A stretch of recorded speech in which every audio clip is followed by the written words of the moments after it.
Direktur Angkutan Jalan Kementerian Perhubungan Soeharto mengatakan kondisi transportasi Indonesia memprihatinkan. Berdasarkan data, pertumbuhan kendaraan bermotor mencapai 8% per tahun, sementara pertumbuhan infrastruktur jalan di bawah 1% sehingga mengakibatkan kemacetan tak terhindarkan. Tak hanya itu, kata Soeharto, akibat dari kondisi itu terjadi kerugian yang jika dikonversi ke dalam nilai rupiah, angkanya fantastis. Di Jakarta, kerugiannya mencapai 65 triliun rupiah per tahun.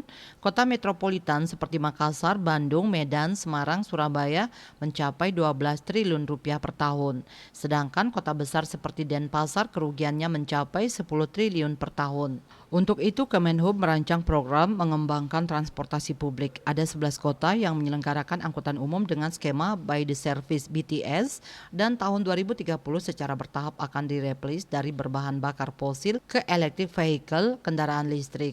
Kepala Dinas Perhubungan Provinsi Bali IGD Wayan Samsi Gunarto mengakui banyaknya jumlah kendaraan di Bali yang jumlahnya 4,7 juta, lebih dari jumlah penduduk Bali yang mencapai 4,1 juta. Hal itu karena adanya pergerakan tidak hanya penduduk lokal, tapi juga wisatawan yang menggunakan kendaraan pribadi. Menurutnya harus ada kombinasi yang betul antara pergerakan mobilitas pribadi ini dengan mobility yang disiapkan oleh pemerintah. Kedepan transportasi publik perlu didorong dengan berbagai pola agar masyarakat Bali yang sudah lama tak terlayani angkutan umum dapat terbiasa.